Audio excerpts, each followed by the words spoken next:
Okay, let's unpack this.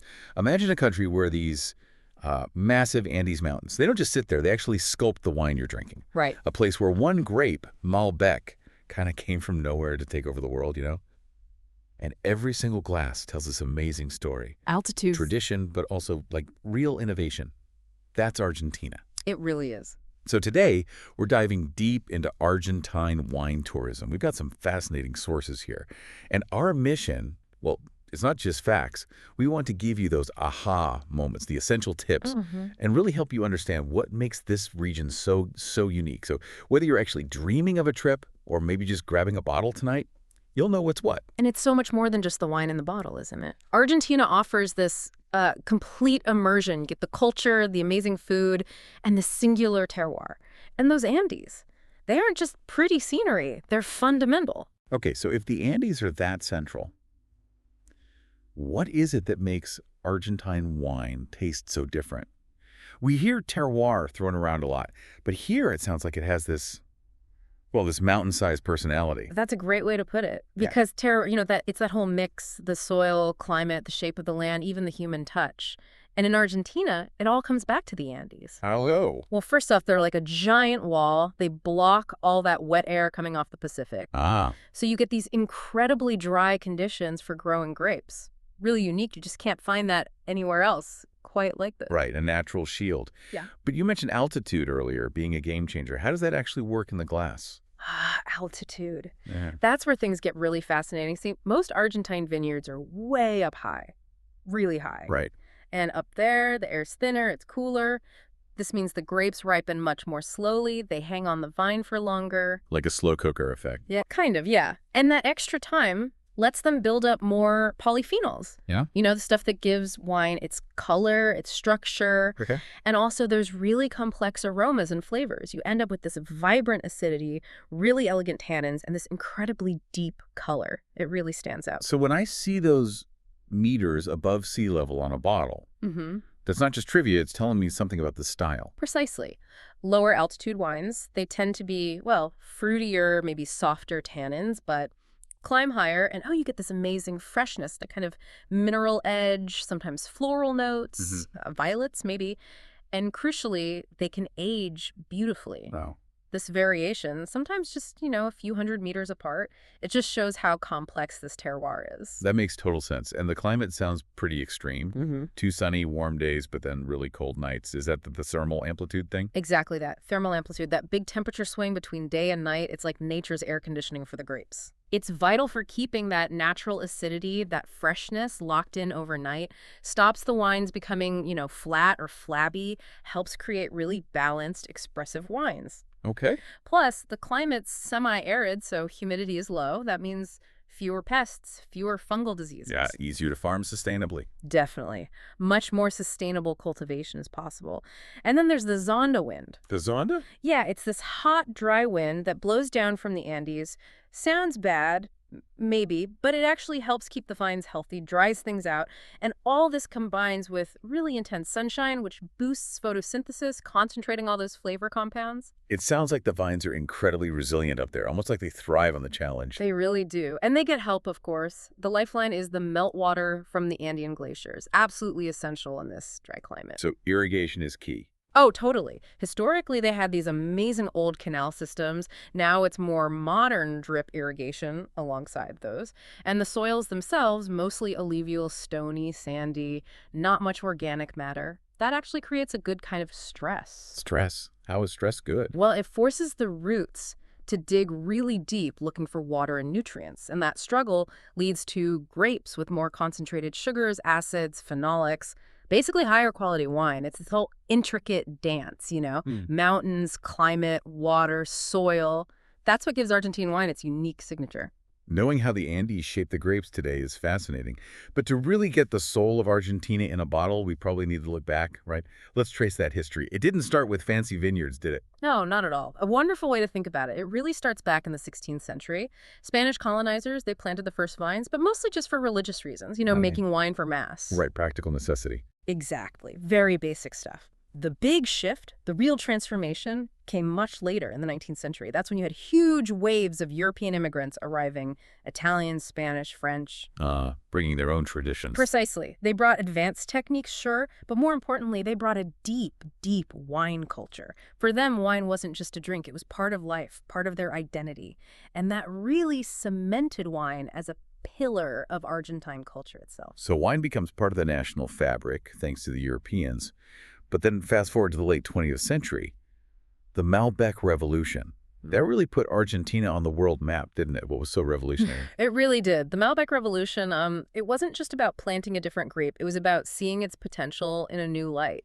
See, Malbec came from Cahors in France. They call it Côte there. Right. And French Côte is typically quite tannic, rustic, earthy. But in Argentina, especially Mendoza, wow, it found its perfect home. It just clicked. It absolutely clicked. Argentina's unique high-altitude terroir, essentially, well, it re-engineered the grape, that slow, long ripening we talked about. It allowed the tannins to soften up, become much rounder, smoother. And you got these incredibly rich, ripe, black fruit flavors, plum, blackberry, cherry. It was completely different. It transformed Malbec from just, a blending grape into this global superstar. That's amazing. The same grape, but totally different wines. And wasn't there a key person behind pushing this forward? Someone who really believed in it? Oh, absolutely. Nicolas Catena Zapata, a real visionary. He poured money and effort into research, really exploring what Malbec could do at different altitudes, different microclimates. He saw the potential. He really did. His work didn't just get Malbec global recognition. It proved it could be a truly high-quality, complex wine capable of aging. Now, Malbec isn't just Argentina's top grape. It's like an ambassador for the whole country's wine, a real testament to finding the right grape for the right place. Okay, so Malbec is king. We get it. But Argentina's got so much more going on. Yeah. Let's dig into the rest of the grape lineup. Yeah. Beyond Malbec, what other reds should we be excited about? Well, even within Malbec, the variety is huge depending on where it's grown. Think of it like this. A Malbec from Maipú, that's often your classic, rich, comforting style, earthy, plummy, soft tannins. Great with an asado, Right. but head up to the Uco Valley. Right. Totally different beast. Much higher altitude. You get wines that are way fresher, more vibrant acidity, maybe floral notes like violet, lavender, definitely a mineral streak. And these can age beautifully. Okay, so region matters hugely, even for the same grape. Immensely. Luján de Cuyo, that was the first official quality region, the first DOC for Malbec. Got it. Those wines often have this lovely elegance and structure, ripe fruit. And then way up north in Salta, in Cafeado, extreme altitude gives you really intense, concentrated Malbecs, sometimes with this intriguing peppery note. Wow. Okay, so even just sticking with Malbec, there's a journey there. What about other reds? I've definitely noticed more Argentine Cabernet Sauvignon around. Yes, Cab Sauv. The queen of reds. It does really well in Argentina. You get that classic structure, complexity, good potential for aging. Notes of, green bell pepper, black pepper, clove, red fruits like currant, cassie. Familiar territory. Familiar, yes, but again, altitude plays a role. Higher up, maybe in the Uco Valley, it gets this fresher acidity, sometimes hints of mint or eucalyptus, which is quite distinct. And oak aging adds those nice vanilla tobacco chocolate layers. Okay, what else? Then there's Bonarda. It's actually the second most planted red grape there. Really? I don't see it as often. No, it's often underestimated, but it's a real gem. Makes these vibrant, fresh wines. Think cherry, raspberry, really soft tannins, good acidity. It's a fantastic everyday wine, super versatile with food, grilled meats, pasta, cheese. Oh, to know. And I keep hearing buzz about Cabernet Franc. Yes, Cab Franc is definitely a rising star. It's Yeah. making some seriously complex, elegant wines. You get notes of roasted bell pepper, fresh herbs thyme, rosemary, maybe sometimes earthy, mineral, even graphite notes. Yeah. Very refined, structured, and they age really well too. Interesting. And don't forget Syrah, especially from San Juan. These are often quite potent, concentrated wines. Dark fruits, blackberry, cassis, black pepper, maybe smoky, chocolatey notes.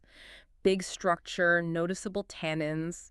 Great with game or strong cheeses. And something more delicate from down south. Exactly. Pinot Noir from Patagonia. It loves the cold, windy climate down there. Makes these really elegant, delicate wines. Think fresh red fruits, sour cherry, wild strawberry, plus earthy hints, subtle spice, that mineral character. Medium body, silky tannins, lovely, refreshing acidity. Fantastic with chicken or, say, mushroom risotto. Wow, okay, that's quite the red lineup. What about the whites? I know there's one that's particularly unique to Argentina. Ah, you must mean Torrontés. The white jewel, it's Argentina's own native aromatic grape. That's the one. It's a natural cross, actually, between Criolla Chica and Moscatel de Alexandria, and the aromas are just exuberant. Jasmine, roses, lychee, grapefruit, lime, maybe a hint of nutmeg. Sounds amazing. It really is. It finds its absolute best expression up in Salta, in Cafayate. Incredible purity there, refreshing acidity, long finish. If you haven't tried a good Torrontés, you absolutely have to. It's a unique Argentine experience. Definitely on my list now. What else in white? Chardonnay? Chardonnay, yes, especially from the Uco Valley again. Those high altitudes, over 1,200 meters, give it real elegance and complexity. Crisp green apple, pear, citrus, floral notes, and that distinct minerality again. Oak or no oak? You get both.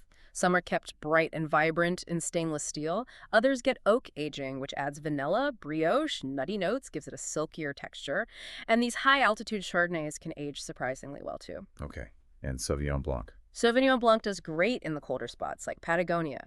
Fresh, very mineral-driven. You get those classic grassy, maybe asparagus notes, passion fruit, citrus zest like lemon or grapefruit. Really vibrant, crisp acidity, long mineral finish.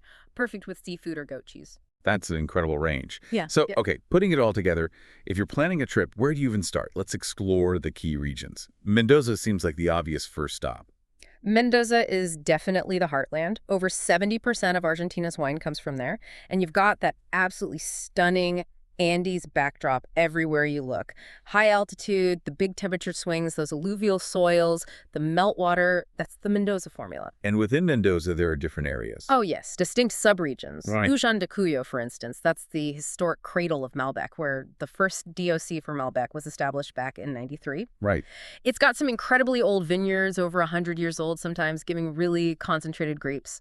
Wines tend to be velvety, silky tannins, ripe dark fruit, often with those vanilla and spice notes from oak. You find everything there, from small family bodegas to huge names, lots of tours, tastings, great restaurants, even cycling or riding horses through the vineyards. Sounds idyllic. Yeah. And the Uco Valley, you mentioned that's where the cutting-edge stuff is happening? Yeah, the Uco Valley is really seen as the vanguard of high-altitude wines. Elevations go up to 1,700 meters, maybe even higher now. Places like Galtaleri, Altamira, La Consulta, they're becoming famous in their own right for specific styles. Okay. This is where you find those really distinct, elegant Malbecs, fantastic Chardonnays, crisp mineral, and those sophisticated Cabernet Francs we talked about. Lots of innovation, too. People using concrete eggs, amphoras, really experimenting. Very cool. Any other Mendoza spots? Well, don't forget Maipú. It's another historic area, home to some of the oldest wineries, lots of family tradition. Yeah. Great Malbec, but also good Bonarda and Syrah. It has a really nice charm, maybe cycling between vineyards and olive groves there. Nice. Are there specific wineries in Mendoza people should absolutely try to visit? Oh, definitely. Zuccardi Valle de Uco is incredible. It's been voted world's best vineyard multiple times. The architecture is stunning, huge respect for the terroir, big focus on sustainability. And their restaurant, Piedra Infinita Cocina, is amazing regional food, seasonal ingredients, those views. Then there's Catena Zapata. It's like a monument to wine innovation. You can't miss the pyramid building. They offer all sorts of tours and tastings, from their entry-level wines right up to the icons. Sounds like essential stops. And food. We have to duck food pairings in Mendoza. Asado, obviously. Asado is non-negotiable. Malbec and Argentine beef. It's the classic for a reason. You absolutely have to go to a proper parrilla, a steakhouse, try the ojo de beef, that's ribeye, or bife de chorizo, sirloin. As for entraña, skirt steak too. Making me hungry. For something more upscale, Azafran in Mendoza City has refined tasting menus and a great wine list. And Francis Malman's 1884 Restaurante is legendary for its open-fire cooking. Beyond food and wine, Mendoza's amazing for adventure too, trekking, horseback riding with Aconcagua views, rafting, mountain biking. Okay, Mendoza sounds epic. What about heading north to Salta? You said that's where wine touches the sky. Exactly. Salta has the highest vineyards in the world, some pushing up to 3,000 meters, mostly around the town of Cafayate in the Valles Calchaquis. And the landscape. Stunning, arid, dramatic landscapes. The terroir is extreme intense sun, high altitude, very dry air. That really concentrates the flavors in the grapes. And this is where Torrontés really sings. Right, the aromatic white jewel. That's the one. You get that explosion of aromas, peach, lychee, citrus, roses, jasmine, but with this brilliant acidity that keeps it fresh and lively. It's incredible. So Salta is the place for Torrontés. Without a doubt. The wine route through the Valles Calchaquis is breathtaking. You could visit Bodega Colomé, founded way back in 1831, one of the oldest and highest wineries. They're pioneers in organic and biodynamic farming, and they even have a James Turrell art museum focusing on light and space. Wow, art and wine. Yeah, or Piatelli Vineyards, which is more modern, stunning views, also making great wines. And food-wise, Torrontés is the perfect match for that northern Argentine cuisine. You have to try the empanadas salteñas, different from Mendoza ones, or Yes. humitas, which are like creamy corn tamales, or the hearty locro stew. Sounds delicious. Okay, so Mendoza, Salta. What about way down south, Patagonia? Patagonia, totally different vibe. Cold climate elegance. We're talking New Cane and Rio Negro provinces mainly. It's cold, very windy, not much rain. Again, that means slow ripening, grapes holding onto their acidity beautifully. And Pinot Noir territory. Pinot Noir is definitely the star down there. Delicate, elegant, red fruits, earthy, mineral, really lovely wines. But Merlot also does well, surprisingly structured, and Sauvignon Blanc is fantastic, really fresh, citrusy, mineral. What's the wine route like there? It's quite striking, often modern winery architecture set against these vast, almost desert-like landscapes. It's a different kind of beauty. Any standout wineries or unique Patagonian food pairings? Bodega del Fin del Mundo, winery at the end of the world, was a pioneer in New Cane. Their tours really explain the unique climate. Bodega Humberto Canale in Rio Negro is historic, nearly 120 years old, very charming, traditional. For food, Patagonian lamb, it's world famous, often slow-roasted al asador on a crossover fire, incredible with the local Pinot Noir. Or fresh river trout pairs beautifully with the Sauvignon Blanc, and they make some lovely artisanal goat and sheep cheeses too. Okay, Mendoza, Salta, Patagonia. Those are the big three. But you mentioned the map is still growing. Any emerging spots or hidden gems we should keep an eye on? Oh, absolutely. The story is definitely not finished. Beyond the big names, places like Entre Rios Province or vineyards popping up along the Atlantic coast, they're doing really interesting things. Coastal Argentina. That sounds different. Totally different. Humid climate, cooler influences from the ocean. They're making really fresh, mineral-driven white wines, Sauvignon Blanc, Chardonnay, even Torrontés with a salty tang. And some elegant sparkling wines, too. It's a whole new expression, often with a big focus on sustainability. Fascinating. Any others? Well, San Juan, which is actually a historic region near Mendoza, is really known for its powerful, spicy Syrah. And La Rioja province, not the Spanish one, is sometimes called the capital of Torrontés, too, making very aromatic styles, but also great fruity Bonarda. These areas often offer amazing value and, styles that might surprise you. This is all incredibly inspiring. Mm-hmm. Okay, practicalities. Yeah. If you are planning that dream trip, what are some essential tips? Best time to go? Good question. It really depends what you're after. Vindima, that's harvest time. Roughly February to April is peak season. Everything's buzzing. You can see the harvest, lots of special events. But you must book way ahead. Okay, other options. Spring, say September to November, is lovely. Vines are budding, landscapes are green, weather's mild, great for being outdoors. Autumn, March to May, overlaps with late harvest, and you get those spectacular fall colors in the vineyards. Also mild temps. Winter, June to August, is low season. Yeah. Quieter, cozier, good for focusing on food and wine by a fireplace somewhere. Makes sense. Yeah. And how do you get around all these wineries? Renting a car gives you the most freedom, obviously. Explore at your own pace. But the crucial thing is designated driver, or plan your transport for tastings. Very important point. Absolutely. The alternative is using specialized tours, private or group ones. Super convenient, safe. They handle all the driving, winery bookings, tastings, often include a great lunch, and you get expert guides. Okay. And where do you stay? Loads of options, I imagine. Fantastic options. You can stay in wineries. Many have boutique hotels now. Luxury, total immersion, waking up to vineyard views. Wow. Often exclusive activities like helping with harvest or cooking classes, expert tastings, amazing restaurants, even spas doing vinotherapy. Vinotherapy, wine spa treatments. Exactly. Using grape extracts and oils. Very relaxing after a day of tasting. I bet. What else? For something more, maybe authentic or charming, look for rural places, posadas or country houses, often family-run, close to nature, peaceful, great homemade food. Or for a real cultural deep dive, stay at an estancia. A historic farm. Yeah, traditional ranch, you get immersed in gaucho culture, horseback riding, maybe see traditional skills. Definitely eat an iconic asado, learn about the history. It's a whole Yeah, experience. that sounds incredible. Yeah. Okay, that was a lot of info, but hopefully everyone feels much better equipped. Maybe a quick recap of some key terms you'll definitely hear. Good idea. So, bodega, that's your winery. Terroir, that magic mix of soil, climate, place. Malbec and Torrontés, the star, red and white grapes. Perilla is the steakhouse. Will you eat the asado, the barbecue? Exactly. Finca often refers to a farm or estate, usually with vineyards. And cava can mean a wine cellar or sometimes sparkling wine, though less common in Argentina for that. Perfect. So, wrapping this up, Hmm. what's the big picture takeaway? Argentina seems to offer something for literally everyone, doesn't it? It really does. Whether you want luxury and history or something wild and new, there's a wine experience waiting. It's way more than just vineyards. It's culture, history, amazing landscapes, incredible food. Yeah. And this deep dive, I hope it shows that Argentine wine isn't just, a tasty drink. It's this amazing story of how geology, climate, and sheer human passion come together.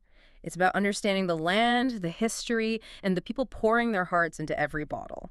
Well said. Whether you're now planning that trip or just heading to the wine shop or maybe just curious, we really hope this journey has sparked a deeper appreciation for Argentina's unique wine story. And maybe, just maybe, here's a final thought to chew on. Uh-huh. With all this diversity, all this innovation, especially in those surprising new regions, could Argentina be poised to challenge the Old World, or even other New World regions, not just with Malbec, but across a whole range of grapes? Could it become a true global leader in unexpected ways? What do you think is next for this incredible wine country?